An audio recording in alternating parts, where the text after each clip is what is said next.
Kemudian ini yang paling penting nih, saya jamin semua warga asal sudah melakukan perekaman punya KTP setelah dia 17 tahun. Karena kami sudah menempuh jalur yang agak tidak lazim. Di pusat itu ya? Oh iya, di Karena pusat, Pak. kependudukan ya. Iya, nggak boleh sembarangan. Ya, Nanti ya. ada yang jatah ganda kan. Ya. Kalau pemilu gimana? Digoreng nanti. Bapak sudah ngomongin pemilu nih.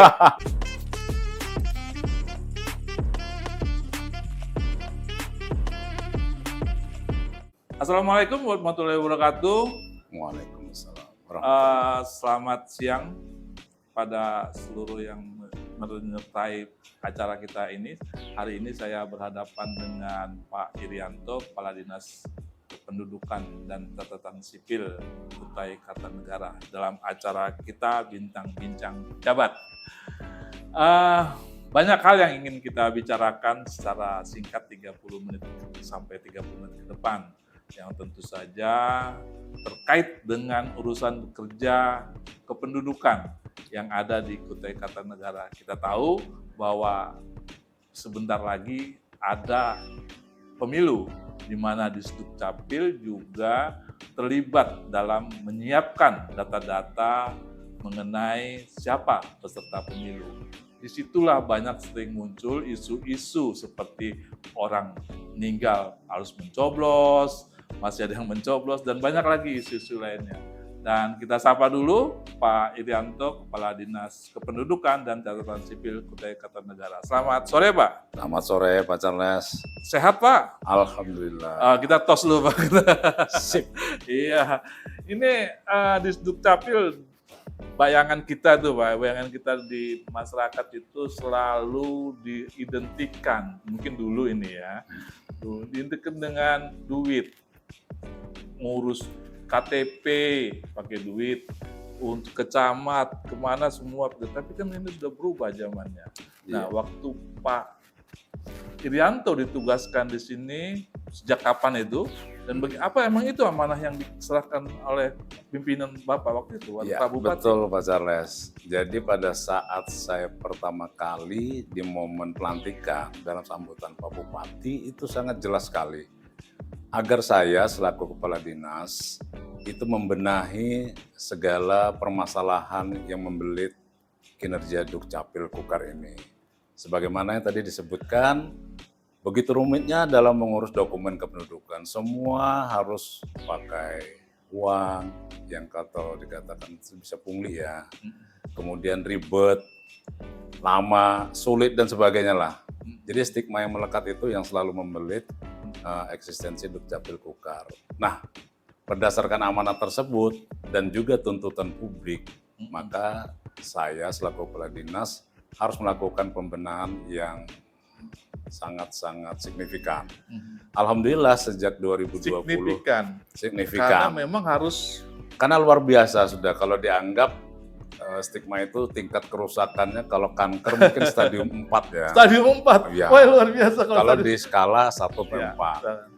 Dan itu faktanya tidak hanya Kukar, Pak, seluruh Indonesia. Seluruh Indonesia saya kira. Ya. Dan alhamdulillah saat itu kita coba mapping semua permasalahan, ketemulah permasalahannya dari masalah SDM, peralatan, kemudian sistem. Nah ini yang harus kita sinergikan untuk dibangun secara bertahap dan terukur. Pada saat kita mulai perbaikan tersebut, justru di Maret datang musibah, pandemi COVID. Oh, iya. Di Maret 2020. Nah di situ tantangan jauh lebih berat lagi. Kan kita udah tahu tantangan Kukar ini geografisnya luas wilayah yang luar biasa, 27.000 km persegi. Ya. Terus akses transportasinya juga terbatas, bahkan infrastruktur jaring internet juga masih terkendala. Nah dengan adanya musibah pandemi justru kita jadikan sebagai pemicu untuk berbuat lebih banyak. Salah satunya adalah memudahkan layanan pengurusan dokumen itu secara mudah, cepat, gratis, dan akuntabel dengan membuat sistem pelayanan berbasis online. Dan online pun kita buat user friendly, nggak rumit. User friendly? Iya, dia berbasis web, cukup klik linknya saja, online Dukcapil Kukar, maka semua permohonan bisa dilakukan tanpa datang ke Dukcapil. Dan kalau saya hitung berdasarkan data, saat itu rata-rata harian layanan sekitar 200 sampai 300 dokumen per hari di luar KTP. 200 sampai 300 dokumen. Iya. Nah sekarang di 2023 sudah terjadi lonjakan luar biasa sebanyak di atas 1.000 dokumen per hari di luar KTP. Di luar KTP. Bahkan dalam hari puncak seperti Senin Selasa itu bisa mencapai 1.400, Pak. Itu berkat kemudahan pelayanan dalam mengajukan dokumen kependudukan oleh warga melalui banyak sistem yang sudah kita bangun. Bisa secara tatap muka langsung ke dinas, bisa datang ke MPP, bisa ke kantor camat, bisa secara online, Ya. itu bisa mandiri, Ya. sudah tidak tersekat lagi batas dan jarak. Dan yang terakhir, yang ini yang paling fenomenal, pelayanan ada di desa dan kelurahan. Kita sudah bermitra dengan inovasi yang kalau kami branding namanya Bunga Desaku. Bunga Desaku. Ah, itu Istilahnya akronim. ya, istilah Bunga Desaku gitu ya. Ya, kan menarik ya. Ya, apa tuh maksudnya? Bapak pasti terbayang-bayang kalau Bunga Bunga Desaku Desaku ya. sesuatu yang menarik ya. Iya. Nah, ini menarik memang, Pak. Itu akronim dari Narahubung Adminduk di desa dan kelurahan. Jadi masyarakat yang tidak bisa melakukan permohonan dokumen kependudukan secara mandiri yang sudah ada line online, alasannya kan katanya nggak ada internet, nggak punya gawai yang memadai, atau mungkin nggak ada kuota ya. Nggak ada punya kota. Dia tinggal datang ke desa melalui petugas Narahubung, ajukan permohonannya, hitungan sehari atau 2 hari udah selesai. Dokumen bisa diterima dalam bentuk cetakan, dibantu oleh desa, dan juga file PDF-nya. Karena sekarang semua sudah digital. Ya, digital ya. Lebih mudah. Ya kan Pak, itu kan kalau misalnya mengubah pola ya, mengubah kebiasaan dari yang manual ke ke online, dan itu kan juga perkara yang tidak Ya, mudah. betul. Pasti banyak yang merengut di situ. Bener. Jadi kalau Banyak saya perlawanan psikologis yang mungkin Bapak terima dari kebiasaan tadi berhadapan langsung dengan orang, staf-staf Bapak, sekarang tidak lagi. Oke, Bapak merasakan itu? bukan merasakan lagi, memang saya hadapin dari hari ke hari, awal-awal kita melakukan perubahan. Jadi kita juga mendapat perlawanan bukan dari pihak luar saja, Pak. Dari pihak internal juga ada, Pak. Di internal ya justru ya? Karena mereka sudah merasa berada di zona nyaman. Ya mohon maaf, ada jasa dan sebagainya. Nah, kita Nggak diperiksa Pak loket-loket kan? nggak perlu, karena kita tidak dalam posisi berperang melawan praktek percalon dan punglinya, tapi justru membuat sistem yang makin mudah, makin transparan, sehingga jasa-jasa liar itu nggak diperlukan. Dan itulah kalau indikatornya keberhasilan itu memang dari ukuran dokumen yang terbit setiap hari. Bayangkan dari jumlah 200, tadi ya, 200, 300, sekarang udah melompat ke 1.000 lebih, bahkan ke 1.400. Itu indikator bahwa Indikator pastinya yang memudahkan untuk pelayanan, ternyata online sangat menjanjikan. Karena kami sengaja membangun sistem yang modern ini dengan orientasi kemudahan pelayanan, itu dalam rangka menyambut IKN. Terus yang periodik pasti terjadi adalah pemilu. Nah, kita nggak tahu persis kira-kira jumlah. Ya, sekarang kita lihat jumlah penduduknya rata-rata per tahun gimana? Jadi gini. Enggak, soalnya ada yang perkirakan barangkali juga ada penambahan. Warga Kutai Kartanegara tuh suka bikin anak gitu. Baik, Pak Charles. Ini penduduk itu dipengaruhi 4 faktor utama, Pak.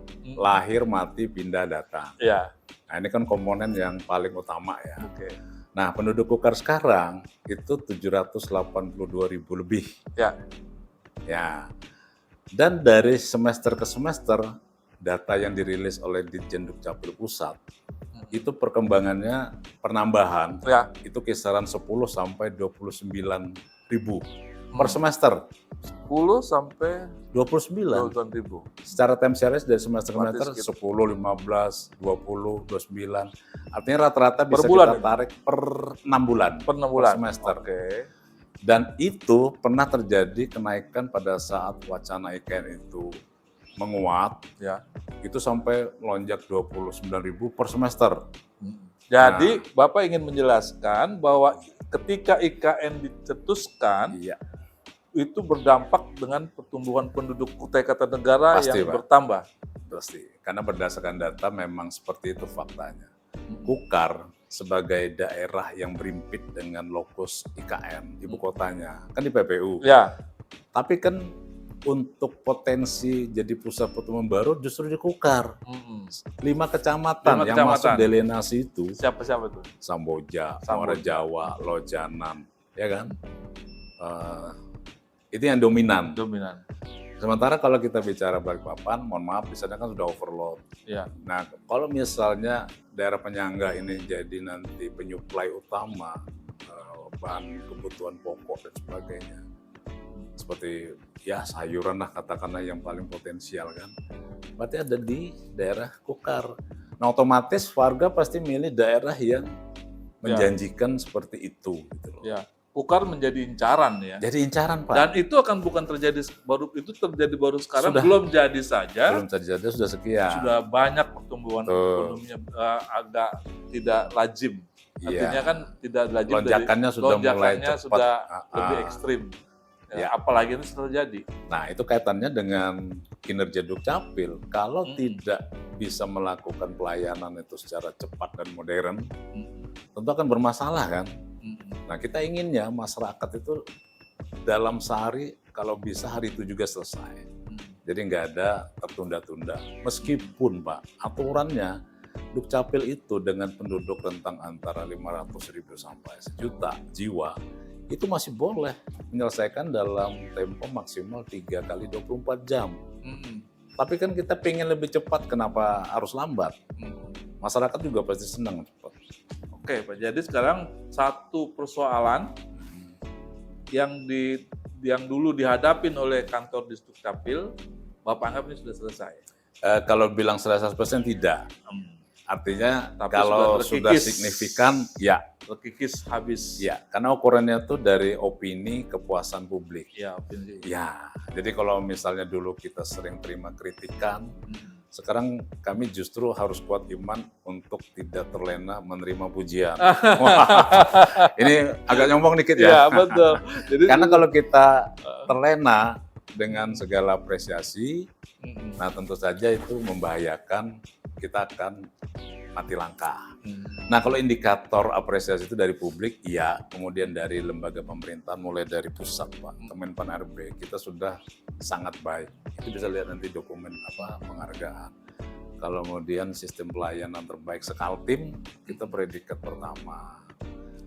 Kemudian ombudsman kita pernah 5 besar secara nasional. Kukar loh ya. Kukar ya. Kan secara nasional 514 kota-kabupaten. Ya, kabupaten kita kota. masuk 5 besar. Cuma kita nggak boleh jumawa, karena saya sendiri yang namanya perubahan untuk kebaikan itu tidak berhenti dari hari ke hari. Kan dinamikanya tinggi nih. Masyarakat tadinya pengen selesai 3 hari. Ya. Kita sekarang buat sekarang sehari, insya Allah. 1 hari Satu hari. bikin KTP. Semuanya. Oh, apapun Sekarang urusan pertanyaan pelayanan KTP, ya. ya. KTP kan sekarang sebenarnya kita menjalankan double track kebijakan ini untuk pengadaan identitas berupa KTP. Ada yang digital, IKD namanya, ada yang fisik, KTP elektronik. Kita nggak bisa ninggalkan langsung ke digital karena banyak masih blank spot area, itu jadi kendala. Makanya kita lakukan strategi. Jadi tetap ada yang manualnya. Tetap ada. Nah, supaya cepat masyarakat dapatkan, insya Allah di akhir tahun ini atau paling lambat di awal tahun depan, itu pencetakan KTP elektronik itu kita distribusikan ada di kecamatan. Jadi nggak perlu lagi ke Nggak perlu di ke kantor Dukcapil. dinas. Nggak perlu antri ke sini. Tapi Desember nanti sudah mulai. Desember insya Allah. Itu karena peralatannya tidak bisa serta-merta dipakai, Pak. Harus ada izin dari pusat. Seluruh kecamatan ini, 20 kecamatan 20 loh, Pak. kecamatan, Pak. Sudah disiapkan ini. Sudah, barangnya ada, tinggal dilengkapin perizinannya, SIM card-nya. SAM-card. Itu kartu atau chip yang bisa mengoperasikan pencetakan itu. Karena ini harus ada Pencetakan izin pusat. Ya. Nah, ini juga Izin mendekati- pusat itu ya? Oh, izin pusat, Karena Pak. kependudukan ya. Iya, nggak boleh sembarangan. Ya, ya, Nanti ya. ada yang jatah ganda kan. Iya. Kalau pemilu gimana? Digoreng nanti. Bapak sudah ngomongin pemilu nih, ya kan? Iya, Ngomongin karena pemilu. nggak terhindarkan. Iya. Udah depan Ya, mata, Pak. ya, Dukcapil pasti menyiapkan data untuk pemilu, kan sudah Betul. bekerja, Pak. Kemarin daftar calon tetap itu kan sudah Iya, diumumkan, DPT. DPT dan pemilih, ya daftar pemilih tetap kan sudah ditetapkan. Betul. Itu udah menyiapkan strukturnya. Bagaimana sebenarnya perintah dari Pak Bupati itu gimana untuk membackup Sukses pemilu, Ya. sukses pemilu. Jadi sukses pemilu ini itu juga artinya sukses pembangunan demokrasi kita. Dan Dukcapil berperan penting dalam hal untuk penyiapan data pemilih. Kan seperti itu ya? Ya. Nah, data pemilih ini yang pasti yang 17 tahun dan sudah memiliki KTP, artinya sudah melakukan perekaman biometrik untuk KTP. Kalaupun dia belum, misalnya di bawah 17, tapi dia sudah pernah menikah juga punya hak pilih, gitu kan? Karena dia juga memiliki KTP. Nah, yang jadi masalah, memang untuk perekaman ini tantangannya cukup banyak, Pak. Banyak tantangannya. Banyak tantangannya. Masyarakat sudah kita undang untuk melakukan perekaman, kita datang ke lokasi, tapi masih ada yang berhalangan. Ke sekolah demikian juga. Kadang-kadang siswanya hadir ada tempat, tapi alasannya nanti saja ke Dukcapil merekamnya. Mungkin karena dandanannya nggak bagus kalau pakai siswa. Iya. Itu Nggak sanggup Ya. foto gitu. kita pengen nangkap fenomena itu, kita carikan solusi juga. Nah, kemudian jumlah yang harus direkam sesuai dengan target wajib KTP itu juga menjadi target Dukcapil, supaya nanti semua warga yang punya hak pilih bisa memilih setelah melakukan perekaman. Nah, tidak hanya cukup di perekaman, Pak. Kami pun sudah melakukan pembersihan yang membantu KPU sebagai penyelenggara pemilu agar pemilih yang sudah meninggal Nah, itu terus. itu tidak masuk lagi dalam DPT. Ya, itu kan Selalu berulang. setiap pemilu selalu ada isu itu. Ini ada yang teriak-teriak bahwa kenapa ini orang meninggal masih ikut mencoblos, Oke. katanya. Bagaimana menghadapi yang Nah, hal seperti kebetulan itu? kemarin karena masalah ini selalu berulang, di tahun ini, di awal tahun, Pak Bupati itu sudah menginstruksikan, mengamanahkan kepada saya selaku Kadis Dukcapil agar bantu KPU membersihkan pemilih yang meninggal supaya tidak masuk lagi dalam DPT. Seperti itu.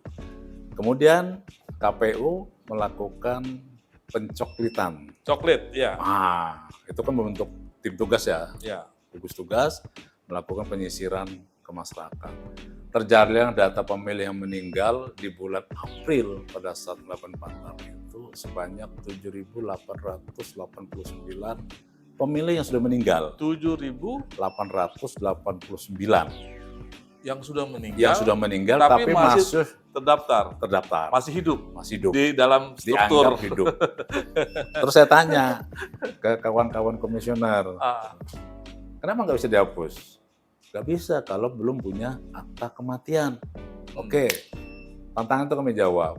Serahkan datanya kami akan melakukan penyisiran ulang untuk menerbitkan akta kematian atas nama pemilih yang meninggal tersebut.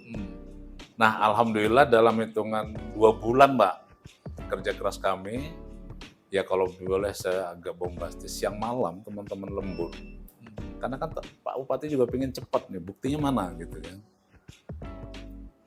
Jumlah itu malah melebihi yang disebutkan tadi, 7.889. Kalau saya tidak salah hitung, kondisi terakhir sudah mungkin mencapai hampir 10.000. Pemilih, 10.000? Iya Pak.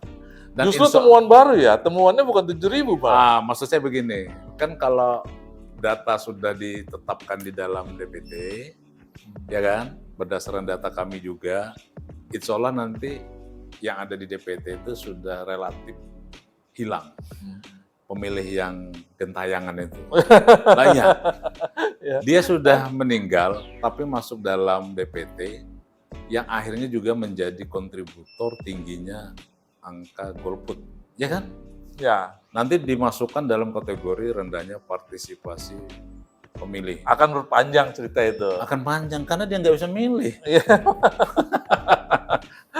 Dan itu yang kami pikir kami harus punya punya kontribusi juga secara aktif membantu keberhasilan pemilu ini, membersihkan orang yang sudah meninggal tersebut. Dan kalau boleh saya sampaikan juga, menurut pengakuan Ketua KPU dan Ketua Bawaslu, kayaknya Kukar aja melakukan ini, Pak. Dari 10 kota kabupaten Kaltim. Yang penyisiran tadi?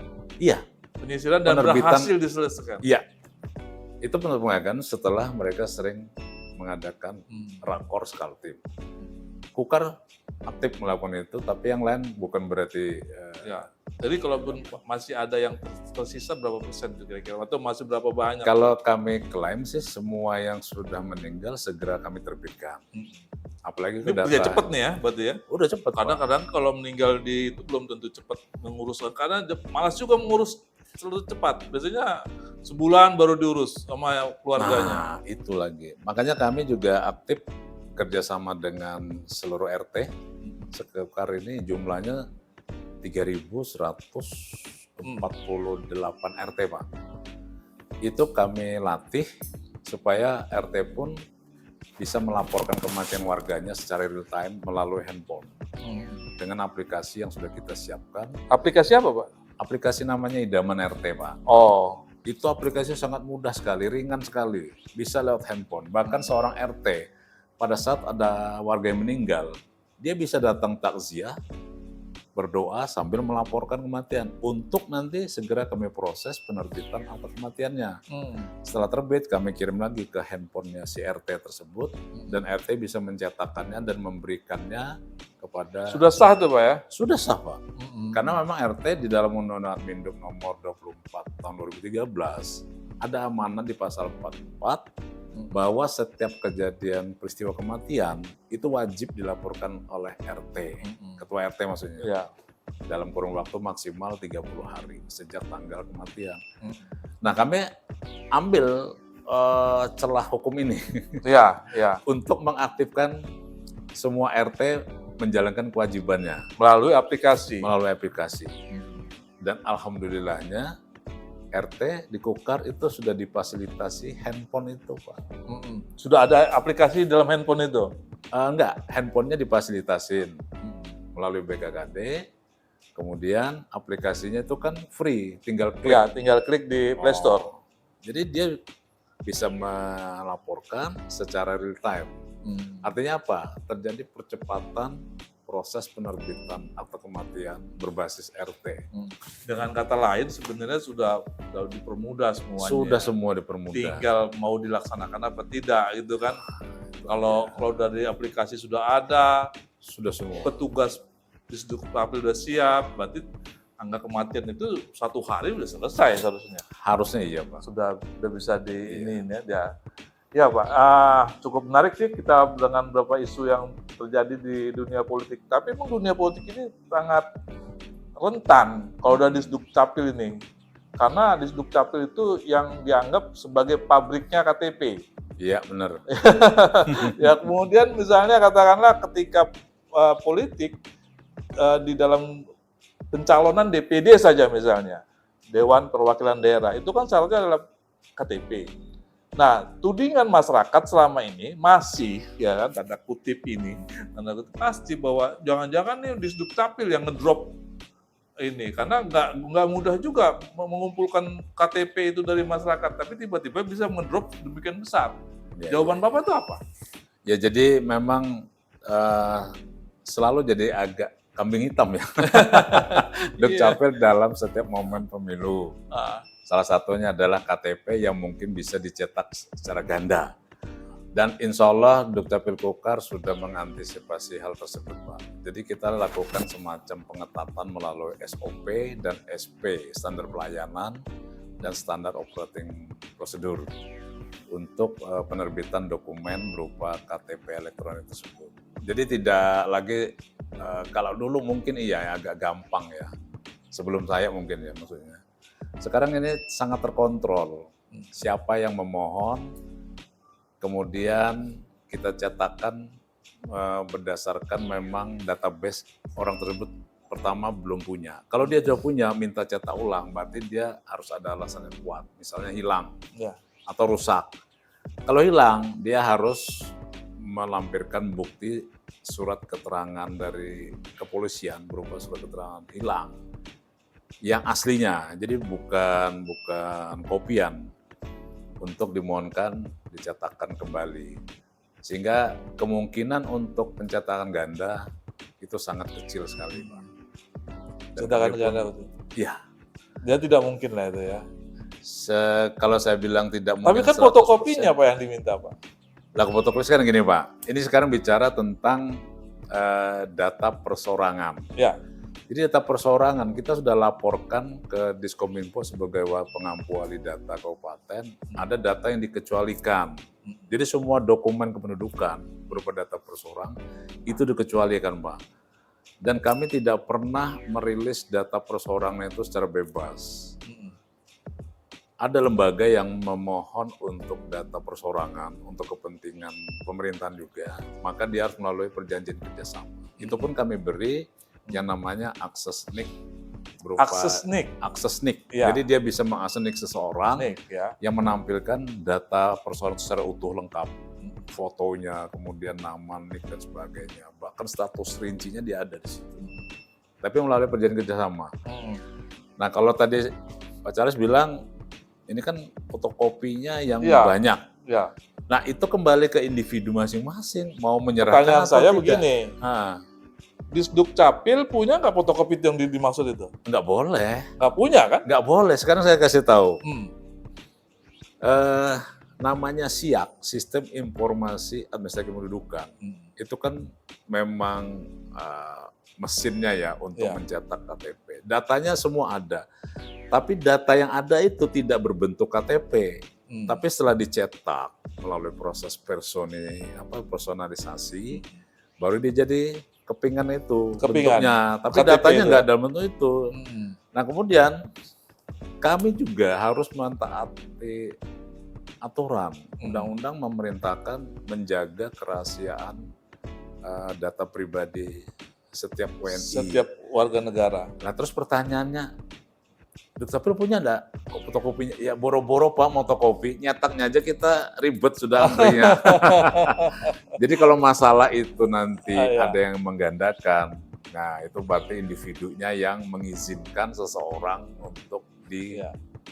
copy dan sebagainya. Ini menyangkut keamanan data. Ya, Artinya kan sudah jelas tuh, membagikan satu KTP saja ke orang lain, itu sudah menjadi pelanggaran hukum sebenarnya.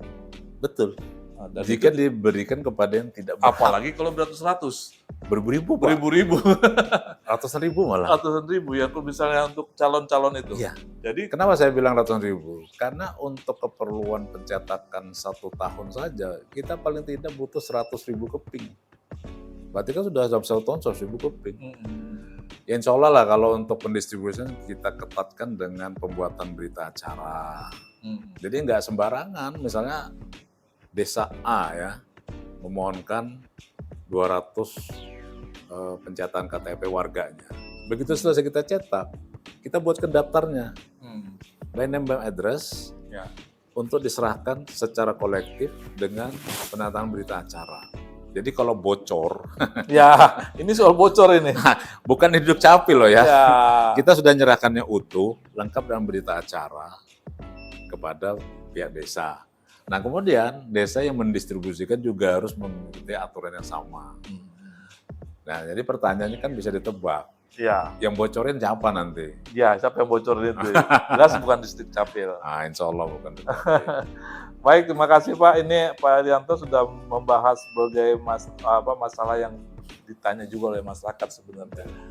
Mungkin yang terakhir Pak, ini kan juga menjadi pertanyaan di masyarakat bahwa ketika pemilu nanti mereka yang berumur pas 17 tahun Di hari H ya? di hari H kan, itu tadi walaupun sudah sekilas dikatakan tadi, mungkin bisa diperjelas. Bagaimana supaya mereka juga menjadi bisa ikut mencoblos? Ya, pertanyaan menarik. Jadi sudah kami pikirkan Pak, di hari H kami buka layanan. Hari H itu tanggal 14 14 Februari. Februari, Valentine Day. Ya, paling ya. Jadi di hari H itu bisa saja ada warga kita yang tepat di hari itu berulang tahun, sehingga hari itu baru dia bisa bikin KTP dan bisa memilih. Makanya kami buka layanan dari pagi hingga jam 1 siang. Kan biasanya untuk surat tambahan itu di jam 1, setelah jam 1 ya. Itu kita buka di kantor dan di MPP Insya Allah. Jadi orang nanti MPP bisa, itu Mall Pelayanan Publik. Mall Pelayanan Publik. Kami juga buka layanan di sana untuk mengurangi beban yang di dinas, sebagian kita buka juga layanan di sana. Jadi kalau warga nanti pas 17 tahun di hari itu datang untuk menyalurkan hak pilihnya, dia harus merekam dulu sini. Tapi saya himbau buat semua warga, sebelum 17 tahun, mulai umur 16 silahkan rekam. Begitu sudah rekam, maka dia sudah terdata sebagai pemilih masuk dalam DP4. Karena dia di hari H sudah termasuk sudah termasuk. Iya. Jadi tidak melulu harus punya KTP-nya secara fisik. Nggak perlu. Nggak perlu punya fisik. Nggak perlu. Yang penting Sudah dia bisa mencoblos. rekam, bisa mencoblos. Rekam. Maka harus direkam dulu. Iya, dan data itu pasti akan diupdate oleh KPU, siapa-siapa saja yang sudah melakukan perekaman. Ya, tapi pelayanan di Dukcapil ini akan terus bertambah nih beban kerjanya berarti ini. Ya pasti Pak, pasti bertambah. Seiring dengan jumlah pertambahan penduduk pasti bertambah. Ya, untuk melayani yang tadi menuju 14 Februari ini. Oh iya, makanya kami juga menjalankan beberapa strategi untuk percepatan pelayanan itu, sehingga nanti insya Allah pemilu nanti relatif minim dari berbagai hambatan. Minim berbagai hambatan, minim dari terkaan bahwa orang mati. Iya, betul salah satunya. Bersih dari DPT. Bersih dari DPT. Semua warga punya KTP. Oh, ini luar biasa janji nih Pak ya. Iya. Terus kemudian ini yang paling penting nih, saya jamin semua warga asal sudah melakukan perekaman punya KTP setelah dia 17 tahun. Karena kami sudah menempuh jalur yang agak tidak lazim, pengadaan KTP yang harusnya kita dapatkan secara reguler, secara terbatas. Di tahun ini kita sudah membeli Pak, saya bilang membeli di jalur hibah sebanyak 200.000 keping. Dan itu hanya 4 kota kabupaten se-Indonesia yang melakukan, salah satunya Kukar, melalui jalur hibah. Jadi Pak Bupati setuju, kita hibahkan dana sebanyak 2 miliar lebih untuk membeli itu. Tanda petik membelinya Pak ya, karena bukan beli itu, hibah, dan di sana nanti menyuplai sebanyak 200.000 keping. Dan insya Allah itu cukup sampai Pilkada 2024 di November. Sudah punya stok? Sudah punya stok, makanya saya bilang. Jadi nggak ketakutan kehabisan stok lagi? Karena kalau stoknya kurang, itulah yang berbahaya. Para calon mulai berkeliaran, nawarin. Sekarang belangko udah ada, direkam kita kasih. Itu.